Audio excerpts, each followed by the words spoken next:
नमस्कार।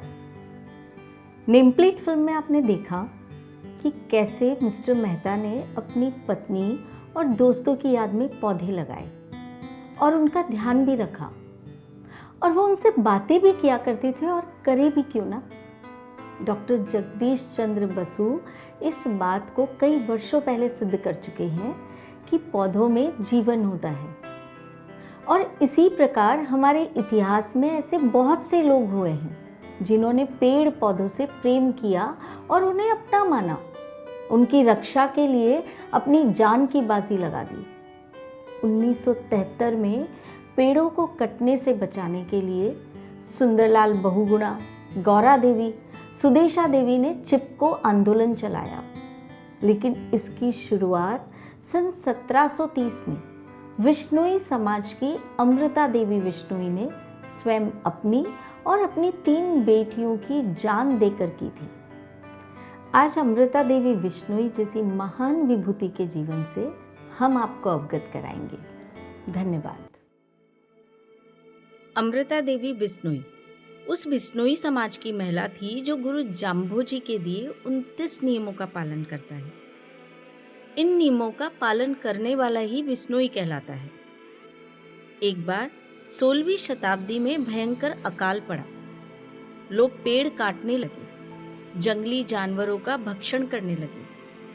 तब गुरु जाम्भोजी ने उनका मार्गदर्शन करते हुए कहा कि वनस्पति और जीव जंतुओं की रक्षा करने से अकाल की समस्या से निजात पाया जा सकता है। गुरुजी की शिक्षा ने रंग दिखाना शुरू कर दिया।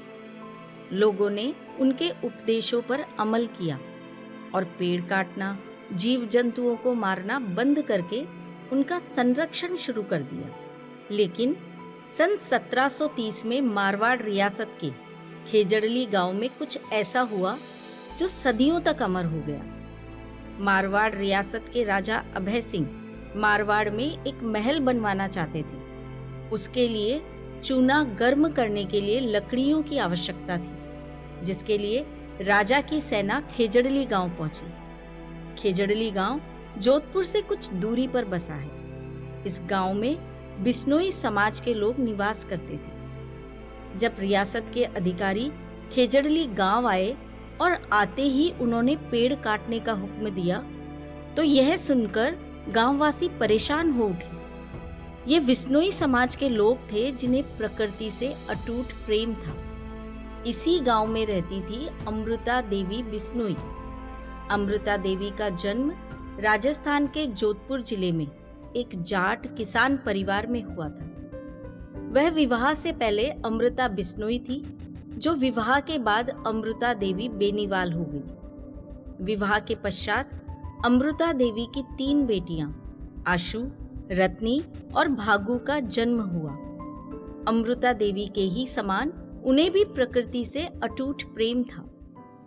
जब सिपाहियों ने वृक्षों को काटना आरंभ किया, तो मां के साथ 3 पुत्रियां भी वृक्षों को काटने का विरोध करने लगीं और वृक्षों से लिपट गई। अमृता देवी ने कहा कि वृक्ष की रक्षा के लिए वो अपनी जान भी देने को तैयार है। उन्होंने ये कहते हुए सिर आगे कर दिया कि सर साठे रूख रवे तो भी सस्तो जान, यानी सिर के बदले यदि वृक्ष बचता है तो भी सौदा सस्ता है। जब ये खबर जोधपुर के महाराज तक पहुंची, तो उन्होंने हर हाल में लकड़ियां लाने का हुक्म दे दिया।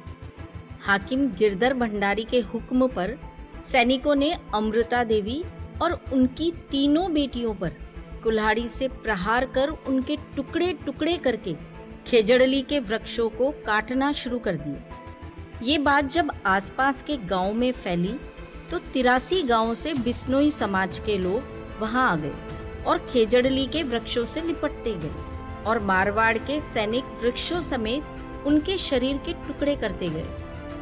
पूरे खेजड़ली गांव की धरती खून से लाल हो गई। फिर भी बड़ी संख्या में बिश्नोई समाज के लोग वृक्षों से लिपटते रहे। 363 बिश्नोइयों ने अपनी शहादत दी।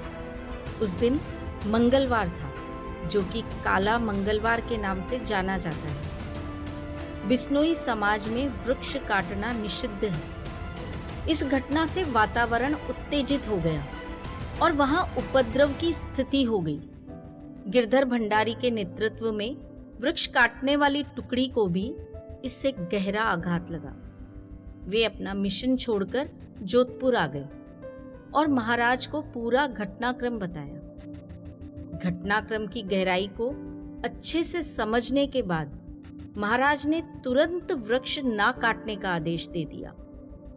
राजा ने पेड़ काटने और जंगली जानवरों के शिकार पर प्रतिबंध लगाने के लिए ताम्रपत्र पर एक आदेश जारी किया, जिसके तहत नियम का उल्लंघन करने पर दंड की व्यवस्था की गई। अमृता और उनके साथियों की शहादत के बाद राजघराने के सदस्यों ने भी कभी इस क्षेत्र में शिकार करने की हिमाकत नहीं की। शहीदों की स्मृति में यहाँ एक स्मारक और मंदिर बनाया गया है। शहीद दिवस पर हजारों बिश्नोई एकत्रित होते हैं और शहीदों के प्रति अपनी श्रद्धा सुमन अर्पित करते हैं। स्थिति आज भी ऐसी ही है कि बंदूक की आवाज कानों में पड़ते ही स्त्री, पुरुष और बच्चे शिकारी की घेराबंदी कर लेते हैं और अपने परिवार के सदस्य की भांति मृत जानवर का शोक मनाते हैं। राजस्थान और मध्य प्रदेश सरकार वन विभाग पर्यावरण संरक्षण में अपना योगदान देने वाले व्यक्तियों को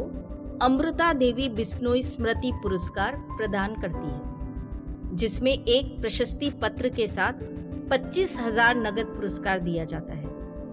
वृक्ष प्रेमी अमृता देवी की शहादत सभी मनुष्यों के लिए प्रेरणादायी है। उनका बलिदान सदैव पर्यावरण संरक्षण का संदेश देता रहेगा।